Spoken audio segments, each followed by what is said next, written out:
Hitting revenue targets is hard and requires constant hustle. Last quarter's success is already forgotten. Learn the mindset and tactics of today's most successful revenue producers in B2B marketing and sales. We call this the Revenue Hustle. I'm your host, Tom Hessen, navigating you on this journey. Today's show is sponsored by Nine Lenses, an interactive assessment platform that enables you to add instant value to your buyers and allows your sales team to tailor business conversations focused on the pain points each and every time. Check them out at ninelenses.com. So it is my distinct pleasure to introduce David Ryan, our next guest on the Revenue Hustle. As you know, my name's Tom Hessen. I'm the host and the CEO of Nine Lenses. Really excited for this conversation. David and I have got to know each other over the past several months. We are kindred spirits in the sales ecosystem. David, welcome to the Revenue Hustle. Thank you, Tom. A pleasure to be here. And so, David, you're the CEO of Gray Matter. You've got a really interesting background. I'm not going to try to unpack it all myself, but why don't you just give a quick overview of you and Gray Matter? You're happy to do that. Well, it all started back in the mid 80s or so with IBM. I carried a bag, large account responsibilities, Quaker Oats, Sara Lee, Time Incorporated. I think I learned from one of the best back then in terms of what it means to service clients, go wide and deep at those firms, at those organizations in terms of hardware, software, services, etc. Then I found my way into the IT consulting space, a small startup here in Chicago that grew from about 4 to 74 million in the time I was there. I ran pretty much all of our revenue generating sides of the business, as well as co-ran our CRM practice. So I got my first taste of delivery, utilization, client deliverables, all those sorts of things. And that's where I kind of saw the contrast between the world of IBM and that of professional services. And decided to start a business in 2002 that really helped pro services firms kind of up their game in terms of growth. How do they scale revenue? How do they scale top line? And we'll talk a little bit about some of those ideas and I think deeper into our conversation. Awesome. Yeah. So, so David and I have had several conversations just in sales and professional services and consulting and helping people sell. So I just wanted to have him on the show and just kind of share our conversations with the broader community, because I think David's got a lot of wisdom and doing some really interesting stuff. I haven't heard anyone that does exactly what you do, so I thought it'd be great. So, all right, David, we do these revenue rules. What is your first revenue rule? Well, I think number one is for pro services firms, whether you're audit, tax, IT consultant, financial risk consultant, supply chain consultant, healthcare consultant, ops consultant, strategy consultant, engineer, architects, right? I really, you've got so many people who are client facing, delivering every day, either on site pre-COVID and hopefully post-COVID, but also through this interaction. There's a lot of face time with clients by delivery professionals. Yet I don't think that constituency is leveraged well enough to be in the game, to be a lead generator, to help identify incremental opportunities, to cross-sell other competencies of their firm. These are individuals who are very smart, but they tend to be heads down, blinders on, working on the task at hand, and oftentimes missing on some signals. Data points, nuggets of information around other needs that the client might have. And so how do you activate the biggest asset of a professional services firm, your delivery professionals, to be more participative in biz dev, not necessarily selling and closing, but more lead generation? Yeah. No, I mean, I am a former consultant as well. And so I certainly understand what it's like to be on the ground. The client's telling you to do this. You've got milestones, you got deadlines, you've got, somebody keeping track of the P&L, but, nowhere did I ever get any training on, okay, what should you be thinking about in terms of sales? That was somebody else's job, but there's a tremendous amount of trust, right? I think that's what you're saying. Like, there's so much trust built with the client delivery people that it's, they'd rather talk to you than the salesperson, so to speak, right? Hopefully there's that trust. We'll talk about that a little bit later, about tactical trust versus strategic trust, but there's no question that consultants are getting access to more information than maybe the sales folks are, or those partners who kind of fly in and out of the account, the client situation. And so if we can just get these folks to pay attention, listen a little bit better, connect the dots between those nuggets of information that are being received, they're receiving, and your firm's competencies, and then share that with those that might do something about it, the professional sellers, if you will. Now you've got deal flow at the front end of the pipeline that you never would have seen before. Yeah, and so how do you go about enabling that group? Because I think what makes them great delivery people um, are, you know, certain traits and characteristics that may not always translate into sales. And, you know, that sales is a four-letter word to some of these people. You know, would give them a cold sweat at night if they had thought about having to open up a PowerPoint and do a pitch presentation, that sort of thing. So, you know, this is a huge opportunity. I completely see it, but I imagine there's resistance that you've had to, you know, overcome as you've brought these people along their, you know, this journey. No question, Tom. Listen, this is not new news, this whole idea of how do we better leverage our delivery professionals. Every firm at one point or another has tried to do this, or at least thought about it. But I just don't think they've figured it out. Too often they'll do maybe a lunch and learn, right? And hey, listen for this, or here's some of our other capabilities. Watch out for these things. But the reality is, you know, you might get a little bit of spike in activity for that first week, but people kind of default back into their comfort. And that's delivery. And so how do you crack the code and not only activate this group, but make it sustainable? It's not easy, and I'll be honest with you, in 19 years we've been doing this, you know, we've been continuing to sort of hone our approach, but I think it's anchored in a couple of things. Number one, you got to be careful about positioning it as selling, because as you said, it's sort of a bad word. And, you know, these are individuals who've worked so hard, these consultants, to build their street cred with their client through their technical competence. Right, right. The last thing they want is for the client to think that they're getting sold or hustled by this consultant. The quickest way to undermine any credibility that's been built to this point is to, you know, is for at least the consultant to think that they're selling, right? So they just don't go there. So I think it's really couching it more, and we call it relationship expansion for professionals. If you're doing a better job of deepening line of sight relationships with those that you're already working with, but also really thinking through how do we widen our footprint of contacts and relationships, Right. You know, be attentive to that. But also, you know, in terms of the upskilling, I think it's about keeping it simple. The last thing you want to do is overwhelm an already overwhelmed group of individuals with a bunch of sales shtick, right? And so keep it simple. Give them a process. I think that's the other thing. So simple concepts that they're probably already doing, but maybe not doing as consistently or at the level that's moving the needle, okay? But also give them a process. These are very systematic individuals. They tend to be. They're methodical. You know, consultants have Right. a science around how they approach their projects. Well, wrapper a science around building and nurturing relationships and uncovering lead gen.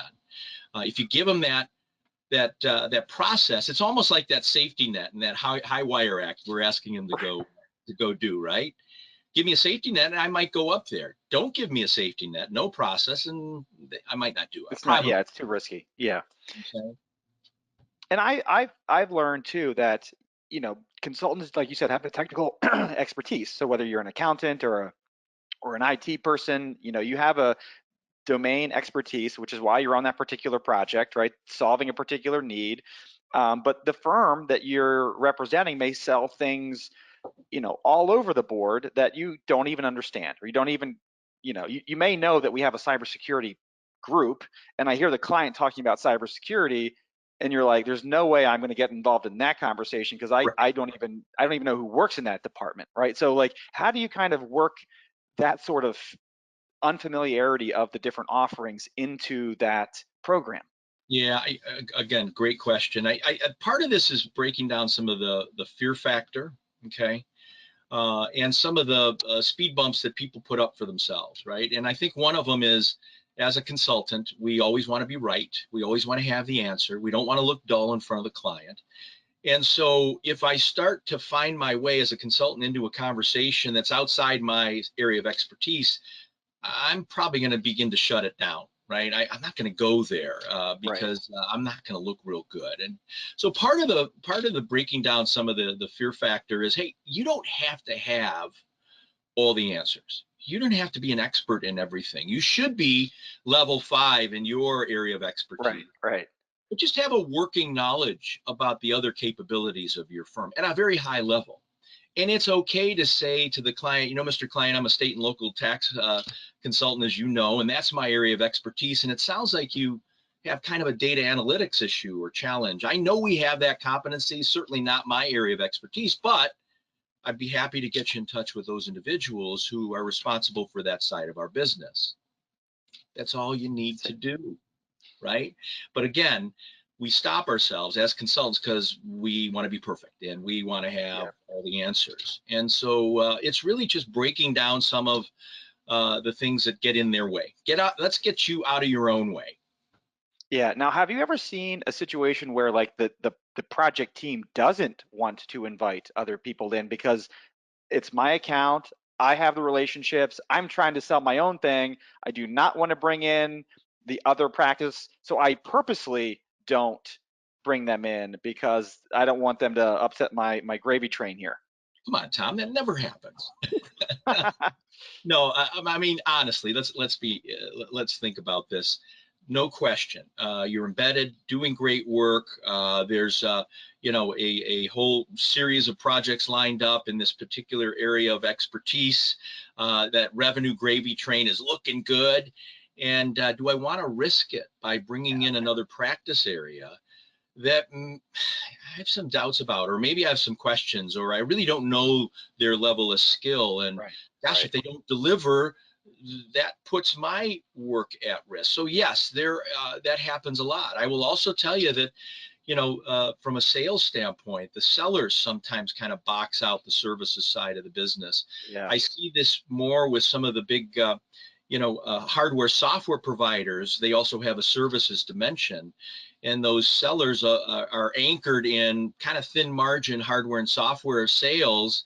But it's, you know, I'm making my revenue number and things are looking pretty good. And if I bring the service side of the house in and they don't deliver on a project, you know, again, it puts at risk the you know, what I've been creating in terms of the hardware software, although thin margin. So again, there has to be some level of trust and confidence. The reality is the only way you scale revenue is by better leveraging the entire team. And so, yes, there are always there's some internal channel conflicts, if you will, and that's going to happen. But again, it's more of a matter of finding ways to work with each other and build that level of trust internally. Yeah, so I'd love to hear just how this is kind of unfolded with some clients, just, you know, whether it's recent or not, but just like, you know, I've got a large following is not the right word, but just a lot of people in my network that are professional services that are in the roles. And I'm curious what they would ask you or what they should expect to just, you know, again, this is a hard thing that takes time and effort and staying power. Like, what are some of the things that you've seen successfully implemented? Well, again, there's the learning moment. So there's some discovery on the front end. We customize all of our learnings to make sure that they're aligned around the constituency that we're targeting. What are we asking these people to do differently in terms of their behaviors? And so we'll customize. We've got about 24 modules of content that we've developed over the last 18, 19 years. And so we'll tune those up and take, you know, a few of these and package them together to customize a program that meets the needs of the particular constituency, what level they are, experience level, what are we asking them to do. We'll usually deliver it in a live program or live Zoom, and we found that even in COVID, you know, we're going to have to break down an 8 or 9 hour set of content that's usually delivered live in 2 half days back to back. We're gonna have to break that down from a Zoom standpoint or remote learning standpoint into maybe 4 2-hour and 15-minute sessions, just because you can't sit in front of a screen for 4.5 hours. But once the learning moment is over, Yeah, there has to be something downstream of that experience to help support and nurture the learnings. You can't just cross your fingers and hope good things happen. And so we've created a post-learning experience through a software platform, proprietary software platform that continues for about 90 days to support the students in a couple of ways. One, every week they get pinged through email or text with a quick refresher of one of the concepts. We want to stay top of mind with them because, quite honestly, I know what happens. They go right back into delivery mode when I'm done with them, right? And that's okay. Yeah. But hopefully we've turned the light bulb on for them and they've seen that they are capable of doing this, but we do need to just stay top of mind. So if we can find a subtle way to do that, great. And so we do it in the form of these 90-second, I call them audio booster shots, audio or video booster shots. In addition, there's some goals that the students are commit to at the right after the learning moment. What do you want to work on over the next 90 days? And we'll check in with them usually once or twice over the 90 days, maybe once a month, so maybe 3 times over the 90 days. And again, it creates a little bit of that accountability. And they're just doing a quick readout. It takes 3 or 4 minutes just to share what relative to the goals that I committed to, what have you done and what are you going to do next? And there's a dashboard that gives visibility to our exec sponsors so that they see who's staying on task and maybe who's not, and they can nudge them along.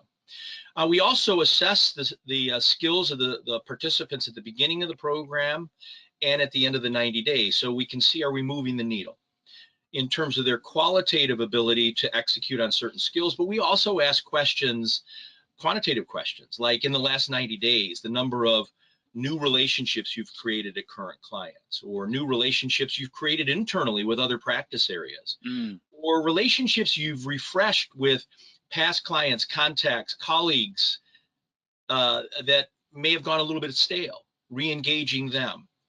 We also ask in the last 90 days the number of new opportunities you've created at current clients. And so we'll get a before versus after. And Right. The beauty of that is, all we want to do is, if a leading indicator is more relationships, right? More relationships and more touches. And if we're doing that, we are bound to stumble across deal flow. Right? And then we see it bear out in the number of opportunities that are created by these individuals. Now we have to reconcile that with the internal CRM system and such, but the reality is the deal flow, if we can get out of 25 students in one class, 5, maybe 10 new opportunities within, 90 days to 6 months of our program, and we close on half of those, right? And our average deal size is 100K. I don't know, that's $500,000 of incremental revenue, and I just, charged you a fraction of that. Sure. So Yeah. ROI is so clear. And so I hope that helps. No, that's really helpful. I think that really paints a really strong picture of what that looks like, and how this translates into opportunities. I love your point about more engagements or more relationships with more touch points equals pipeline, right? And that's it's a nice way to think about it. There's the relationship side, because that's what a lot of these people typically do well. No question about it. No question about it. So yeah, so that's our story on that side. Okay, no, that was really really interesting. What's your second revenue rule? Well, I think it kind of piggybacks on the first one, but the reality is, in professional services, we become hugely commoditized, right? And so how do we better leverage everyone who touches the client and shapes the client experience to up our game in terms of creating differentiation on behalf of our firm? And so it's not only just the delivery folks, but it's obviously our sellers as well, and our senior delivery people as well. How do we up their game? So it's not revenue rule 1. Activate your consultants. Number 2 is everybody who touches the client and shapes the client experience needs to know that every one of those touches is either tipping the scales for or against us in a commoditized world called professional services. So we've got to do a better job around that client experience. The back end service delivery has become commoditized. The mantra back in the 80s, 90s, early 2000s, do good work and I'll get more work. I don't think that's legit anymore. Do good work and you'll get a look, right? You might get a shot at that next piece of business, but that's table stakes. You better do good work. Right. And so now in this world of commoditized professional service, how do you create separation? And to me, it's shifted from the back end service delivery to the front end client experience. So it's really about how do we better leverage everybody who touches the client. Those touches have to be high quality. And they have to be game changers in terms of differentiation. So that would be that other. Yeah. So, I mean, obviously, yeah. So that's great. So when the front office or everyone interacting with a client, I mean, leaves an impression, right? Every person you bring on the project, every person you bring in front of the client, obviously delivery's got to go well or you're just out the door, right? I mean, that's just, so how do you translate that into coordinating all these different things, looking at it from a client experience? Because there's so many different touch points, it's hard to kind of get that view. Well, again, I think, anybody who, how would I say it? Yeah, there's a lot of touch points. So I think everybody in the firm needs to know that, again, I said it, we've got to raise our game. What does raising our game look like? I'll give you an example. Oftentimes when we're doing our discovery with our clients, I'll ask the question, do you consider you and your firm a trusted advisor? Oh, absolutely. There's not been a single one of my prospects who said we are not a trusted advisor, right? Yeah, right. Then I'll follow on. I said, well, what does that look like? What does that experience look like? Well, we respond quickly to any questions that our clients have. If they have an issue, a challenge, a particular need, we will run through walls to find the right people at the right time to get in front of those folks. And so they'll go on and describe what that alleged trusted advisor relationship looks like. And we'll finish and I'll say, I'll tell you what, Mr. Prospect, I'll grant you trusted advisor status, but it feels very tactical. It feels very reactive. We're waiting for things to come to us. On the flip side of that, there's this thing called strategic trusted advisor status.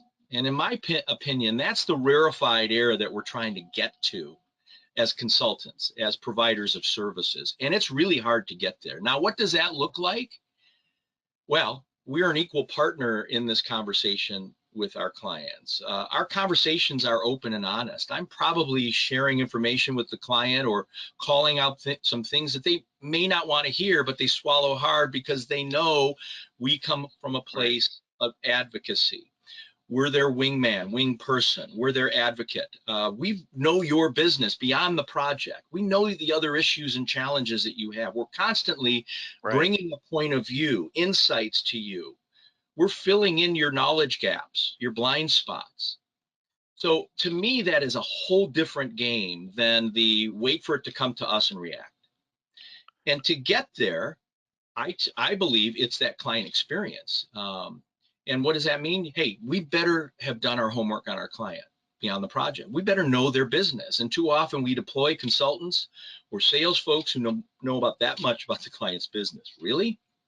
How do you become a strategic trusted advisor when you don't know only sliver of their their story?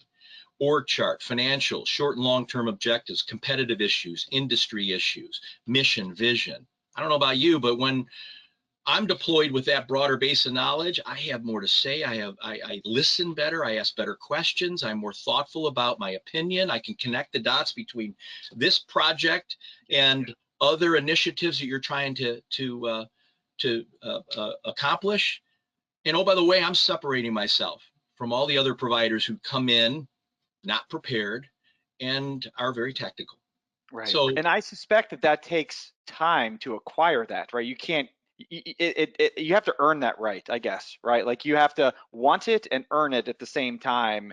It's just not bestowed on you. You have to kind of earn the, to get into those conversations, right? You got to climb the credibility curve. I love referring to David Maister's trust equation, credibility plus reliability plus professional intimacy divided by self-orientation equals trust. And we as consultants early on are leaning on credibility and reliability to build that goodwill, if you will. But eventually, professional intimacy comes into play. And oh, by the way, minimizing self-orientation. where we're in it for the client, not for ourselves. And too often, let's be honest, I've been party to it, droning on and on about all of our capabilities and competencies, and right, I'm making it about me, not my client, right? So to me, little things matter. Doing your homework, personal awareness, being able to communicate in a net and succinct way who and what your firm is about, meeting management, meeting preparation. We are being vetted at every turn. If you can't manage a 30-minute discovery meeting with me in an effective way, how are you going to manage this $500,000 project I've got in my back pocket? Right. So we are being assessed at every turn. And so we've got to bring our A game all the time. Now, coordinating the entire team to be on that same page means account planning, account management, account knowledge and research, and making sure the entire team is up to speed on that. There's a cadence of interactions. There's delegation of responsibilities of who's on for which relationships. So it's got to be orchestrated. Yeah, I was gonna say, who owns that? And you started to go into that because you're right. There's all this activity, planning, and execution that needs to happen, but someone's got to know what the playbook is on how to do that and be responsible for that. It's not always pretty at pro services firms when it comes to account management, account planning, account penetration execution. Usually the BD folks or that individual who's responsible for the growth of that particular account should be leading that charge. But it's not, I have found pro services firms struggle with it because it's hard. All these people are billable. Most of these people are billable. So it's hard to justify getting a lot of billable people into a room to do account planning and account management or account governance on a monthly or quarterly basis, because I'm losing billable time, right? And so until those firms really see the ROI, the return on investment of doing this, so they have to invest the time, they have to put the rigor and discipline in place, and then it doesn't happen overnight. It's going to take a few months to see traction, but once they see the traction, they buy in. The problem is in pro services, we're so short-term focused, Right. and so we're not seeing this stuff through long enough to see the benefit. And so they walk away from, they're all well intended, but it's the next shiny thing kind of a thing.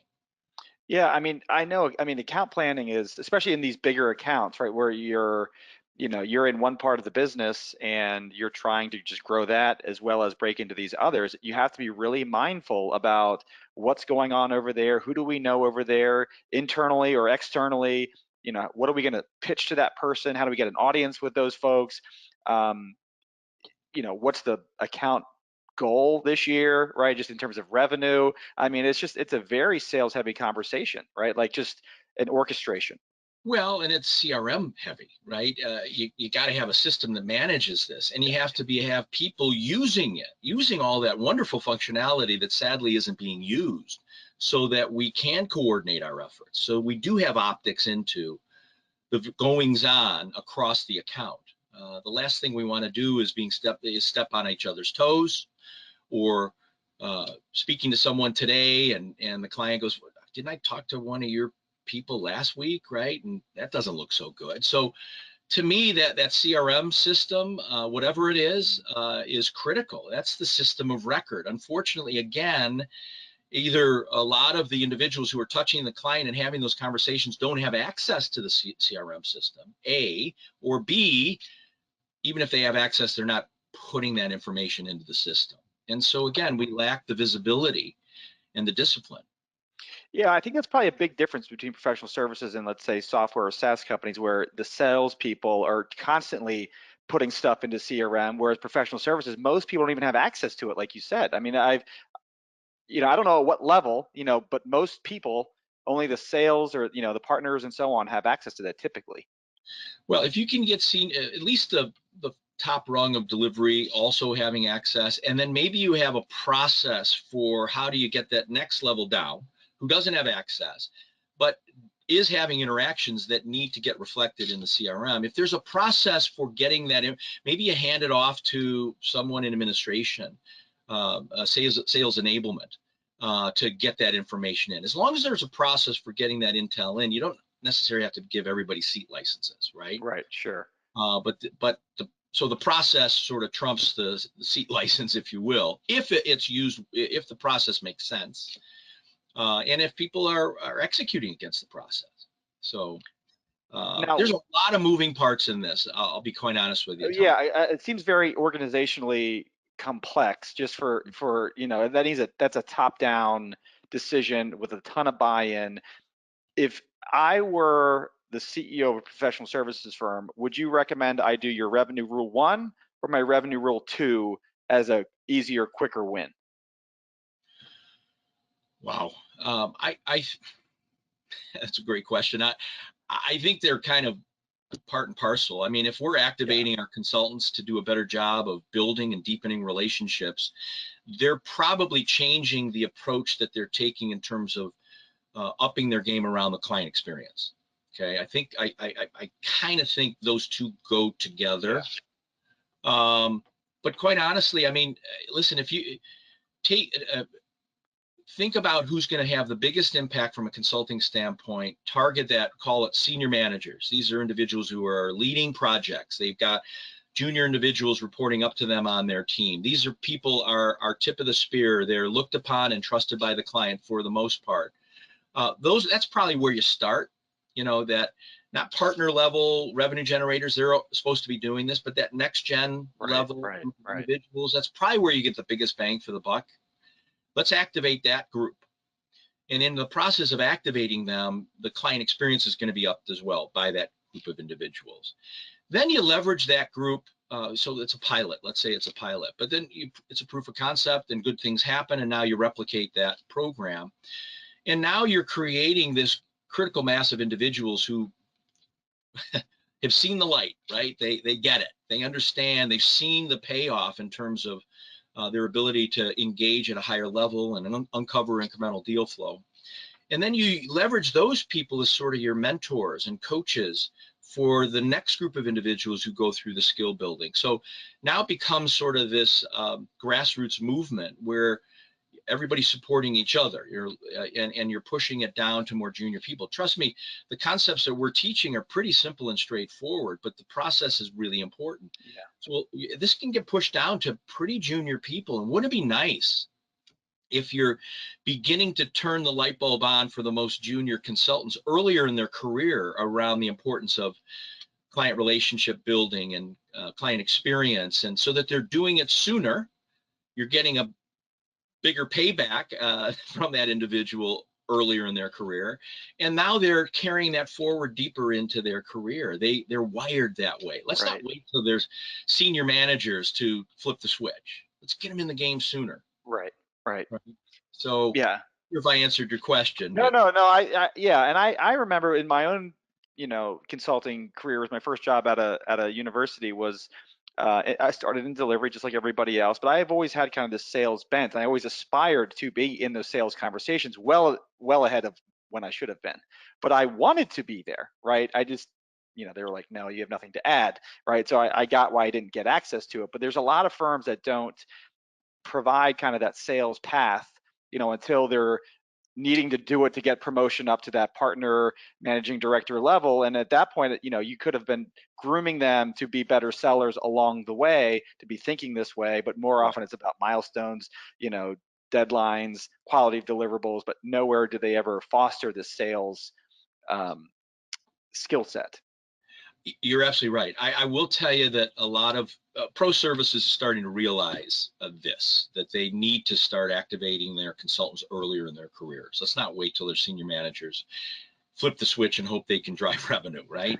And so I'm seeing that movement in the 19 years we've been doing it. I mean, you compare that, early 2000s to where we are now, and it's night and day. But there's still some firms that just still are thinking in terms of, hey, quality delivery, crank out the deliverables, bill my hours, hit my utilization targets, and I'm going to lean on my sales guys and my senior partners to drive all the rev. That is not scalable. It's just not scalable. And isn't that what we're all talking about these days? I will also tell you, Tom, that let's be honest, in pro services, it's white hot right now. November of 2021. Most of those firms are sold out. we're still getting work because of a couple reasons. One, we're going to upskill our people ahead of the curve because we know that the pendulum's going to swing back at some point, and we want our people activated so that we can keep the momentum going.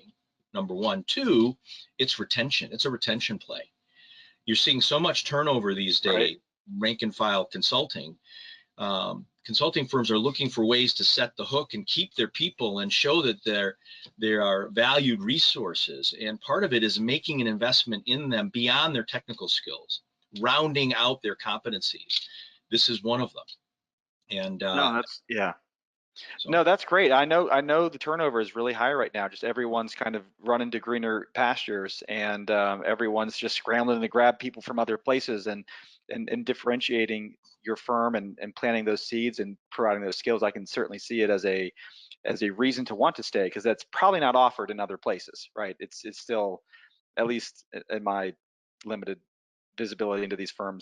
I think they're realizing they have to do it, but again, only a sliver of the firms are doing it, actually doing it. You know, I will add one more thing, Tom, and I know we're kind of winding down, Yeah. but you know, I've talked about a lot about what the sort of the ecosystem, the infrastructure needs to look like to enable this to be sustainable. And so we talked about the skill building, the post-learning experience, and the accountability and keeping it simple, giving a process.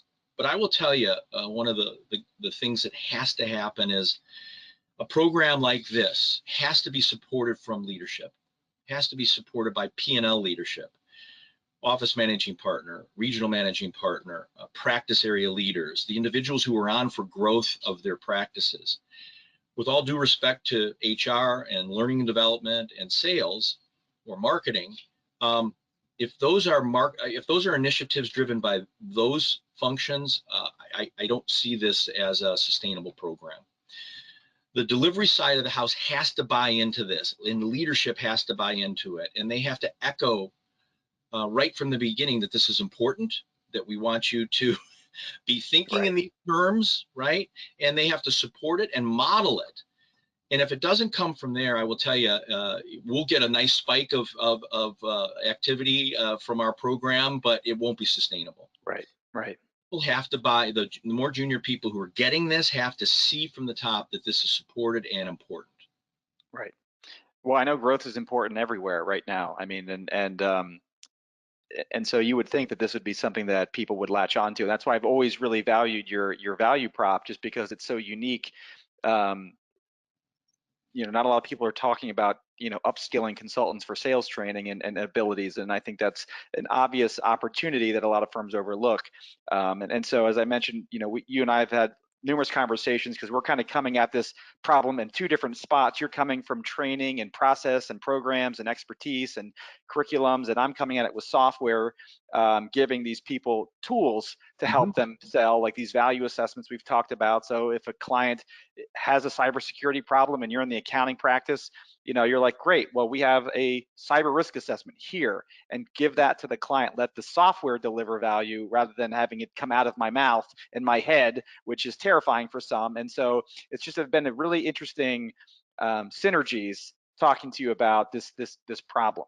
Yeah, well, Tom, I love what you guys are offering. Again, it's another tool, if you will, that augments how we're getting our message into the market. And as you said, listen, the consultants, even if we activate them 100%, you know, there's still going to be some anxiety around how do I deliver that message. And if we can find some other ways, in addition to what I just talked about, to comfortably deliver insights, cross-selling opportunities through, say, an assessment, a survey and an assessment, and a benchmarking exercise that you guys bring to the table, that will initiate some conversation around other lines of business that we have competencies in. Great, let's stir the pot, man.